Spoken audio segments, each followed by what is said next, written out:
वो इसे बिना सेक्स एजुकेशन बनाए उन्हें उनके शरीर के बारे में सिखाते थे। लेकिन आज हम ऐसी जगह आ गए हैं जहां लोगों को खुद ही सीखना होता है। तो इसके मद्देनजर किसी को उसके शरीर के बारे में सिखाना, मुझे लगता है कि कोई भी शिक्षा अच्छी शिक्षा है। जिसकी जरूरत है वो सिखाया जाना चाहिए, नहीं तो ये कैसे होगा।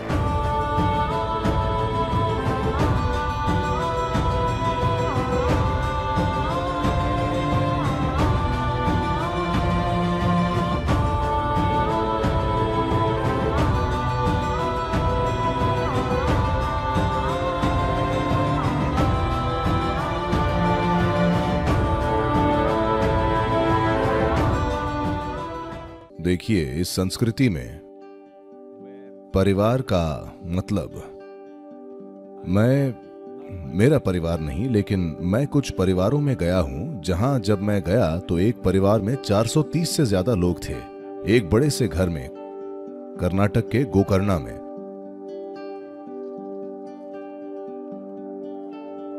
मैंने उनके साथ 3 दिन बिताए। ये देखना अद्भुत अनुभव था कि किस तरह काम का बंटवारा होता है, किस तरह हर चीज होती है और एक आदमी जो कहता है बाकी करते हैं। आजकल के एकल परिवार के जमाने में आप इस तरह से रहना सोच नहीं सकते, लेकिन वो सभी ऐसे रहते थे। बच्चे 12-15 की उम्र तक ये नहीं जानते हैं कि उनके माता पिता कौन हैं। वो बस हर जगह खेल रहे हैं। जब वो इस तरह बड़े होते थे तो लड़कों के लिए बहुत से आदमी थे, लड़कियों के लिए बहुत सी औरतें थीं। वो इसे बिना सेक्स एजुकेशन बनाए उन्हें उनके शरीर के बारे में सिखाते थे, आमतौर पर जीवन की प्रक्रिया के रूप में, क्योंकि परिवार में इतने सारे लोग हैं। लड़कियों की सुरक्षा जरूरी है। आजकल दुर्भाग्य से लड़कों को भी बचाना पड़ता है, लेकिन उस समय लड़कियों को बचाना होता था तो वो उन्हें सिखाते थे उनका शरीर क्या है, बर्ताव कैसा है, क्या करना चाहिए, उन्हें किसी को ये वो नहीं करने देना चाहिए। ये सारी बातें सहज रूप से दादियां और बाकी लोग बताते थे। अगर माँ को अपनी बेटी से बात करने में शर्म आती है तो चाचियां, दादियां और ये सब लोग थे जो उनसे आसानी से बात करते थे, तो ये सहज रूप से होता था। वैसे भी उनकी 14-15 या ज्यादा से ज्यादा 16 की उम्र तक शादी हो जाती थी, तो जो भी उन्हें जानना होता था उन्हें पता होता था। तो जिंदगी इस तरह चलती थी। लेकिन आज हम ऐसी जगह आ गए हैं जहां लोगों को खुद ही सीखना होता है। इसका मतलब कम से कम 23-24, तो भले ही वो 12-13 की उम्र तक जवान हो गए हों, लेकिन 10-12 साल का समय होता है जिसमें बहुत से लोग खुद से ये चीज पता न कर पाए, तो किसी को उन्हें बताना होता है। कौन बताएगा? एकल परिवार है,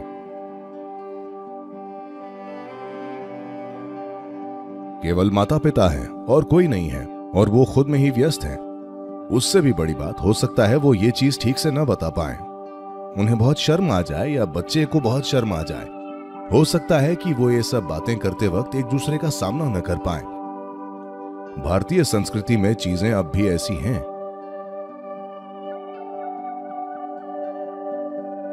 और सबसे बड़ी बात, शादियां माँ बाप के द्वारा तय की जाती थी। माँ बाप पता करते थे वो कौन है, वो क्या है, और ये तब पक्का करते थे, और लड़का लड़की दोनों इसे भरोसे के साथ मानते थे। मुझे पता है मेरे बहुत से चाचा और कई लोगों ने बिना लड़की देखे ही शादी कर ली, क्योंकि उन्हें भरोसा था। उन्होंने कहा लड़की सुंदर है मतलब ठीक है, वो अच्छी है मतलब वो अच्छी है, बस इतना ही। उन्हें हमेशा उनका फैसला खुद के फैसले से ज्यादा सही लगा। लेकिन हम उस जमाने में नहीं जी रहे हैं। आजकल जब तक वो 12-13 साल के होते हैं तब तक वो ऑनलाइन होते हैं, उनके सोशल मीडिया फ्रेंड्स होते हैं, हर तरह की चीजें हैं।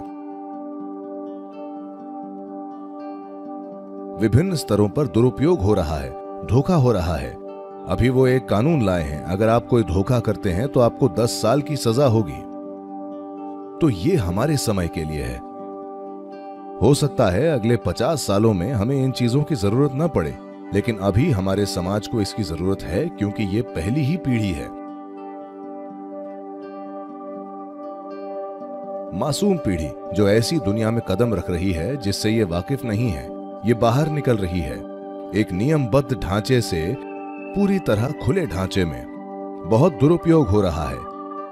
तो इसके मद्देनजर किसी को उसके शरीर के बारे में सिखाना, आपके शरीर की प्रकृति क्या है, आप जो भी महसूस कर रहे हैं वो क्यों महसूस कर रहे हैं, इसे कैसे निभाएं ताकि ये आपके और आसपास के लोगों के लिए भी गरिमापूर्ण हो, ये सारी चीजें बतानी जरूरी हैं। नहीं तो वे बेतुकी हरकतें करेंगे।